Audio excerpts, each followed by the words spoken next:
for a living, Newman? I'm a United States postal worker. Aren't those the guys that always go crazy and come back with a gun and shoot everybody? Sometimes. Why is that? Because the mail never stops. It just keeps coming and coming and coming. There's never a let up. It's relentless. Every day it piles up more and more and more, and you gotta get it out. But the more you get out, the more it keeps coming in. And then the barcode reader breaks, and it's Publishers Clearinghouse Day. All right.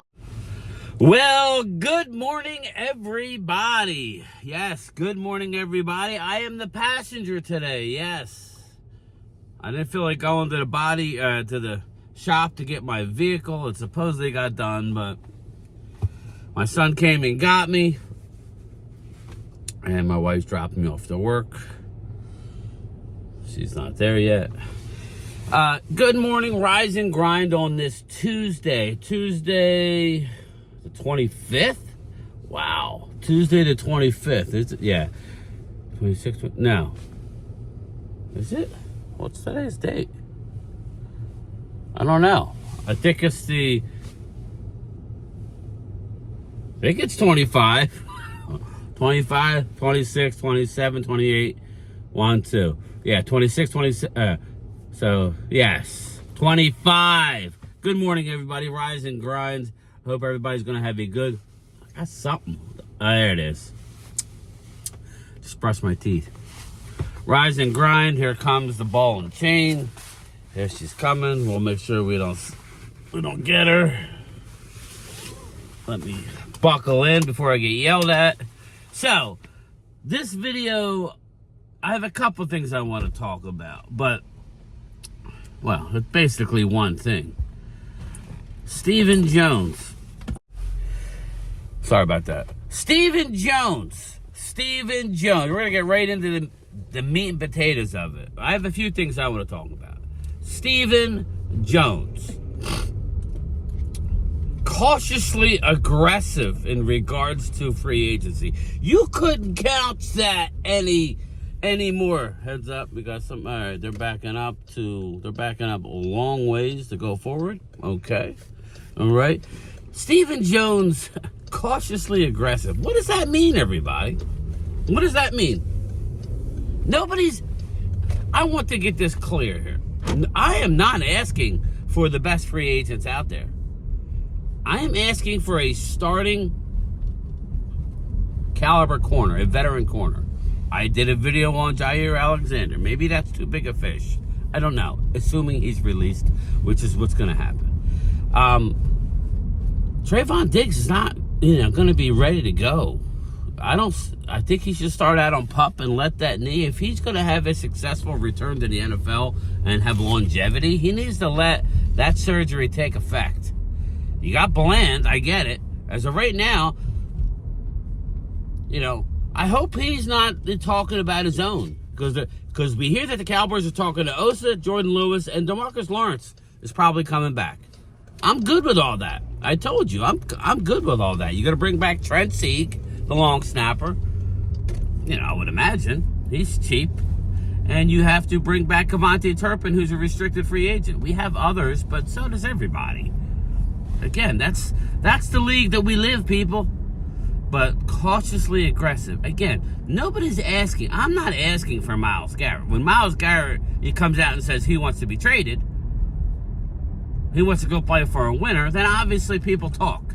But this league, I got news for all the people who say nobody wants to come to Dallas. I could rattle off a half dozen names just in the last year that have come out publicly. Arguably, the best player in the NFL draft wants to come to Dallas this year. He said it multiple times. Ashton Genty. I mean, anybody and everybody wants to come to Dallas. So, again, it may not be for the winning. Everybody, you're only a year away. Boy, how we forgot. It was 57 years since the Eagles won a Super Bowl. 57. Now you won 2. You've been to 3. Congrats. But please, take a back seat when it comes to franchises and how to be winners. We know how to win. We've lost our way because we got a rogue owner who wants to be the Al Davis of the NFL. Okay, so we've won 12 games in a row for 3 straight years. No team, there's what? I think there's still 12 teams who never have won a Super Bowl. We're good. We just need to get back. First of all, now since we won 7 wins, now we got to get back to the playoffs. You got to get to the playoffs. You got to handle your division. We got a steep hill to climb. I would admit that. But Dallas Cowboys are talking to Osa. We'll see. We're talking to Micah. They're talking to G. Lou. Expect activity. But I just don't know what cautiously aggressive would be. I don't know. I don't know what Dre Greenlaw. Remember, he had the Achilles. I need, give me Nick Bolton out of Kansas City. Go get me a Nick Bolton. You go get me a veteran cornerback that could start the season, so we don't have to rely on Kalen Carson. The problem is Dallas goes into the draft, and I listened to storylines yesterday while I'm walking my route. I listened to storylines, and you hear Nick Eatman and you hear some people calling in, and I totally disagree with him. Again, I get it. It's all about the draft, and the Eagles have out-drafted Dallas in the last couple of years. But the reason why the Eagles got over the hump this year over a 17-game season was Saquon Barkley. Let's not get it twisted here. Okay? He was the Offensive Player of the Year. He should have been the MVP. Let's not get it twisted. It starts with the Lions, but without Saquon Barkley, they've had the Lions there. So, again, I don't know what cautiously aggressive means. That means you're going to walk on eggshells, but you're still going to try and do moves. I need something done on the first 2 days of free agency. It doesn't have to be the biggest move just because it's done early. It don't. You saw what King Henry wanted from Dallas last year. They weren't willing to do it. If that offer were on the table this year, I would be more or less not to do it this year because of how many draft picks they have and the stud running backs. Just like defensive tackle and running back, to me, you don't really need to. I would get... Sorry, I was sneezing. Liquid gold, baby. It's big. But anyway, moving on. Eagles, I don't really like touching about the subject, but it's all over the internet. Eagles will now go to the White House. I guess they heard the criticisms. They came out yesterday saying they weren't going to the White House. Now they will go to the White House as a team if asked, which, whatever. I just wanted to throw that out there so everybody can stop bringing it up. And heads up, Tina, we got a stopper up here. We got a red light. Red means stop. And Sean McDermott has come out, and out of nowhere, ex-Eagle coach Sean McDermott has come out and said that he's concerned about the, what was it? Safety. The safety issue. He has safety concerns regarding the tush push. Now, again, I don't know that he didn't come out and say it. If you know, put it in the comments. Sean McDermott was worried about the tush push. Again, I think it's stupid. I think if you ban the tush push, then whatever. I mean, I don't like the play because the way it looks, this isn't rugby. If that's the case, then I have a few rules I would like to bring in. We could really make it. But here's what I'll say to Sean McDermott regarding the tush push. I would say this. I would say, well, then why aren't we, if we're worried about the tush push, it happens that, it's brutal for the center. Just talk to Jason Kelsey. And the quarterback, for that matter. He gets ripped apart. Why are we still doing it? Or why are we over-officiating the kickoffs? Okay, or the... What's that? I like the cars. You don't like the new Cybertrucks. I don't know what that is. Oh, this one here? The Protractor? You like the Protractor? No, that's a Hyundai. That's a Honda. like something. It's army. It's dark. It's not even army green. It's olive, dark olive. It's ugly. It is nasty. But anyway, I don't know what she was talking about. Sorry. I saw the Tesla coming at me, and I like that. But she's talking about something that is ugly. I'll give her that. It looks like the old 4Runner back, but not even. It's nice. Yeah. Anyway, I digress. So I don't know. This is that time of year. But circling back to the Cowboys, we keep talking about it, you know. I've never heard. Now, supposedly, Jerry Jones is not going to talk at the Combine.